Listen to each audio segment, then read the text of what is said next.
নমস্কার, ঘরকন্যা ডায়েরির আরেকটি নতুন পর্বে সকলকে স্বাগত জানাচ্ছি। আশা করছি সকলেই ভালো আছেন। আর দেখুন, সকালবেলা আমি রান্না করার জন্য রান্না বসিয়ে দিয়েছি। এখানে চুলায় ডাল বসিয়েছি, এদিকে একটা সবজি বসিয়েছি। আর এই দেখুন, আপনাদেরকে একটা সহজ টিপস দেখাচ্ছি। হলুদ অনেক সময় আমরা কৌটোর ভিতরে রাখি, পলিথিনে রাখি। বেশি হলুদ কুটিয়ে আনলে মানে ভাঙানোর পরে তখন ওটা অনেক সময় দেখা যায় দলা পাকিয়ে যায়। আর হলুদটা এনে এরকম বোতলে রাখলে সেই সমস্যাটার হবে না, হলুদের দলাও পাকাবে না। আবার মাঝে মাঝে বোতলটা একটু রোদেও দেওয়া যাবে। আর এই দেখুন, রান্নার ক্ষেত্রে এই যে বোতলে ভরার জন্য আমি একটা কাঠ নিয়েছি। এটা এরকম করে ঢেলে দিলে বোতলে হয়ে যায়। আর রান্না করার জন্য আমি একটা বোতলে নিয়েছি, তাহলে এটা থেকে এটা ঢালতে সুবিধা হয়। আবার এইটাই ভরার ক্ষেত্রে ওই কাঠটা দিয়ে ভরা যায়। আর হলুদটাও বেশ ভালো থাকে, হলুদগুলো নষ্ট হয় না। একবারে হলুদ বেশি করে মানে ভাঙানো হয়, বারবার তো হলুদ তৈরি করা যায় না। হলুদটা দেখা যায় বাজার থেকে কিনে এনে ধুয়ে রোদে শুকিয়ে তারপর মেশিনে গিয়ে ভাঙাইয়ে আনা হয়। তা প্রতিদিন করা সম্ভব না। একসাথে এরকম করে 1 কেজি বা 2 কেজি ভাঙিয়ে আনলে এরকম করে সংরক্ষণ করা যায় সেটা।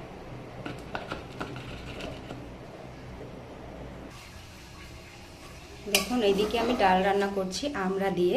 আমি প্রেসার কুকারে মুসুরির ডাল সেদ্ধ করে নিয়েছিলাম, সাথে আমড়াটাও দিয়ে দিয়েছিলাম যাতে আমড়াটা নরম হয়। এবারে দিয়ে দিচ্ছি হলুদ,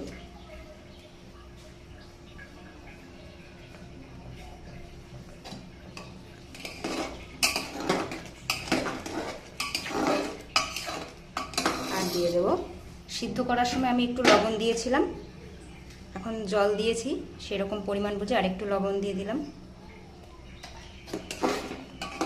আমড়ার ডাল খেতে কিন্তু বেশ ভালো লাগে।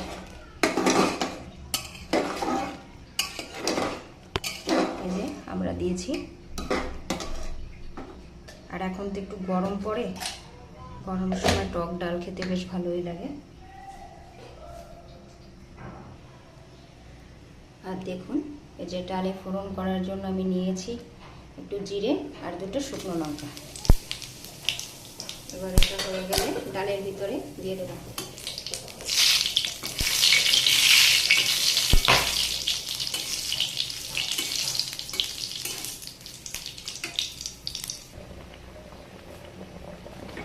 দেখুন, ডালের ভিতরে আমি ফোড়নটা দিয়ে দিচ্ছি।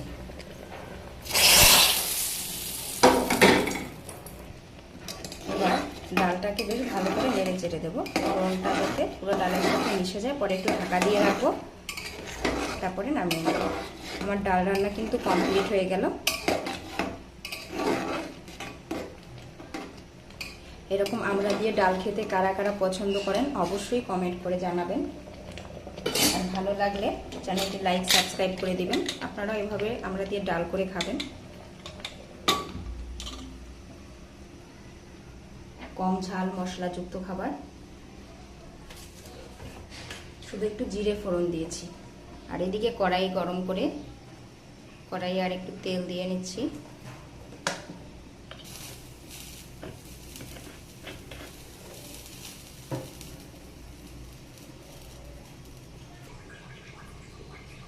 দেখুন, আমার এদিকে কড়াইয়ে তেল গরম হয়ে গিয়েছে। ফোড়নে দিয়ে নিলাম কালো জিরে আর জিরে।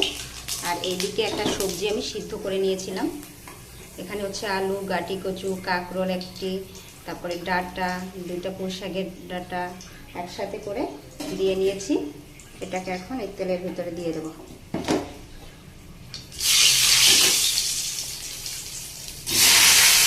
আলুও দিয়েছিলাম একটু।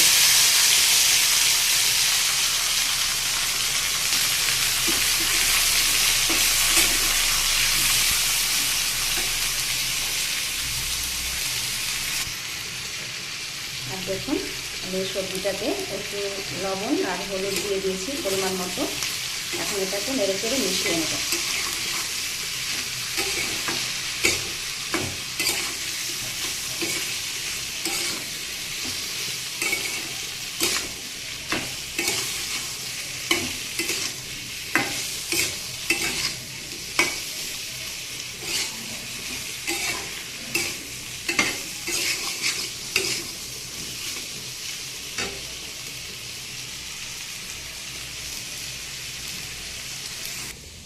দেখুন সকালবেলা আমি আরও একটা শাক ভাজি করেছিলাম। এখানে ছিল পুঁই শাক আর ডাঁটা শাক একসাথে কুচিয়ে আলু দিয়ে ভাজি করেছি, ভাত করেছি, আর এদিকে সবজি আর এদিকে ডাল।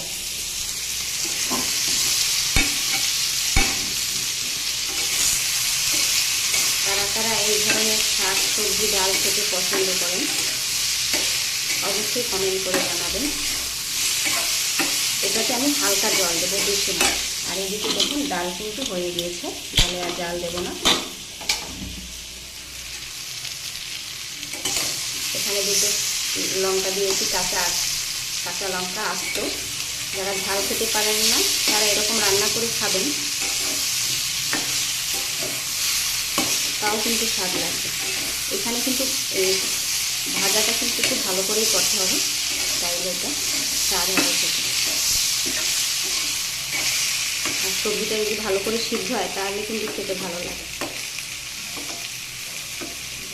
আমার সবজি সিদ্ধ হয়ে গিয়েছে, আর একটু কম আছে, সুন্দর করে ভেজে নেব। দেখুন আমার সবজিটা কিন্তু বেশ ভালো করেই ভাজা হয়ে গিয়েছে। এখন আমি এটাতে সামান্য জল দিয়ে দেবো। যেহেতু ডাল করেছি সবজিটা বেশি জল দেবো না, একটু মাখা মাখা করে করবো।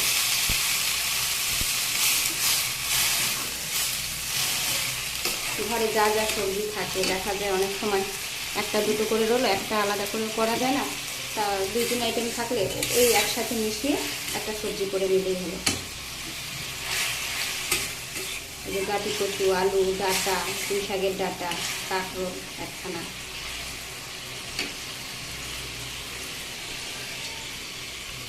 এটাতে লবণ দিয়েছিলাম, হলুদ দিয়েছিলাম। এখন একটু ঢাকা দিয়ে একটু ফুটতে দেবো, তারপরে নামিয়ে নেব।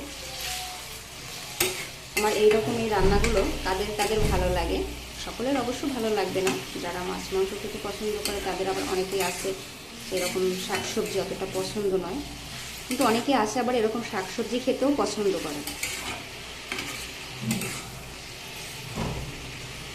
তা যাদের যাদের ভালো লাগে অবশ্যই কমেন্ট করে জানাবেন। এখন এটাকে একটু ঢাকা দিয়ে বেশ কিছু সময় হতে দেব, তারপরে নামিয়ে নেব। তা আজকে আমার এই ভিডিওটি কেমন লাগলো অবশ্যই কমেন্ট করে